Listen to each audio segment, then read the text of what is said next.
સતત ત્રીજા દિવસે નવસારીમાં મેઘમહેર થઈ છે। સતત ધોધમાર વરસાદને પગલે નદીઓ છલકાઈ ગઈ છે। સતત વરસાદથી પૂર્ણા નદીની જળસપાટી 15 ફૂટે પહોંચી ગઈ છે।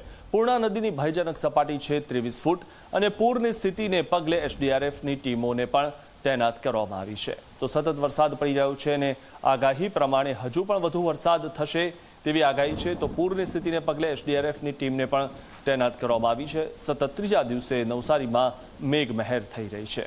તો પૂર્ણા નદીની જે જળસપાટી છે તે 15 ફૂટે પહોંચી ગઈ છે।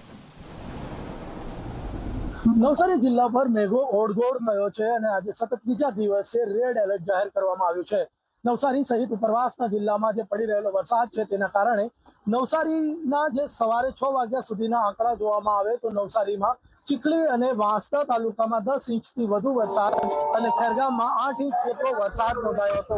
બીજી તરફ જો વાત કરવામાં આવે તો આ જિલ્લામાં પડી રહેલો વરસાદ અને ઉપરવાસના વરસાદને કારણે જે લોકમાતાઓ છે એના જળસ્તરમાં વધારો થયો છે અને જે પૂર્ણા નદી જે છે એ 15 ફૂટ ઉપર પહોંચી ગઈ છે। હાલ આપણે પૂર્ણાના કિનારે છીએ અને પૂર્ણાની જે ભયજનક સપાટી છે એ 23 ફૂટ પર છે।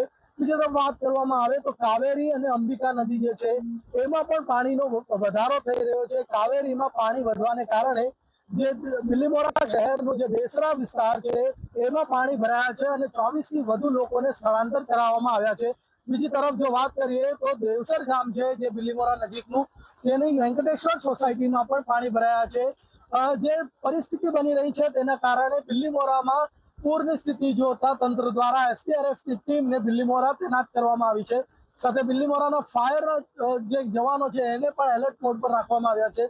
ખાસ કરીને વાત કરવામાં આવે તો જિલ્લામાં જે રેડ એલર્ટને લઈને કલેક્ટર દ્વારા શાળા કોલેજોમાં રજા જાહેર કરી દેવામાં આવી છે। સાથે જ જે છે અધિકારીઓને હેડક્વાર્ટર એટલે કે જેમને જે જવાબદારી આપી છે એ ત્યાંથી ન હટે તેની આદેશ આપવામાં આવ્યા છે અને સમગ્ર સ્થિતિને લઈને તંત્ર સાબતું છે, સાથે જ નજર રાખીને બેઠું છે। ધવલ પારેખ, ઝી મીડિયા, નવસારી। તો નવસારીમાં રેડ એલર્ટ આપવામાં આવ્યું છે અને નવસારીમાં ધોધમાર વરસાદ વરસ્યો છે। બિલીમોરા નજીક દેવસર ગામે વેંકટેશ્વર સોસાયટીમાં પાણી ભરાયા। કમર સુધી પાણી ભરાતા રહીશો મુશ્કેલીમાં મુકાયા છે। વાહનો પણ વરસાદી પાણીમાં ગરકાવ થઈ ગયા છે। તો ડ્રેનેજની સફાઈના અભાવે પાણી નિકાલ ન થતા હાલાકી પડી રહી છે। તો સમયસર ડ્રેનેજનો નિકાલ ન થવાના કારણે હાલમાં જે વરસાદ પડ્યો છે અને તેમાં પાણીનો નિકાલ નથી થતો। આપ આ દ્રશ્યો જોઈ રહ્યા છો। વાહનો પણ પાણીમાં ડૂબી ગયા છે। આ સોસાયટીમાં જે રહીશો છે તેમની હાલત કફોડી થઈ ગઈ છે અને પાણીમાં રહેવાનો વારો આવ્યો છે। ઉલ્લેખનીય બાબત એ છે કે વરસાદી પાણી ગટર દ્વારા તેનો નિકાલ ન થતાં વરસાદી પાણી બેક મારતા હોય છે, એટલે લોકોને વરસાદી પાણીની સાથે સાથે ગટરના પાણીમાં રાતવાસો કરવાનો પણ વારો આવ્યો। તો નવસારીમાં ધોધમાર વરસાદ વરસ્યો છે અને હજુ પણ રેડ એલર્ટ આપવામાં આવ્યું છે।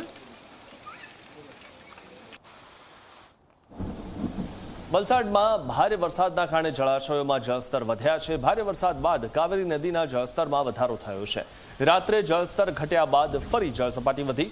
કાવેરી નદીનું જળસ્તર વધીને 16 ફૂટ પર પહોંચી ગયું છે। કાવેરી નદીની ભયજનક સપાટી છે 19 ફૂટ। હાલ નીચાણવાળા વિસ્તાર અને 15 ગામોને એલર્ટ કરવામાં આવ્યા છે। તો હાલ જે નીચાણવાળા વિસ્તારો છે અને ગામો છે તેવા 15 ગામોને એલર્ટ કરવામાં આવ્યા છે। વલસાડમાં ભારે વરસાદના કારણે જળાશયોમાં જળસ્તર વધ્યા છે।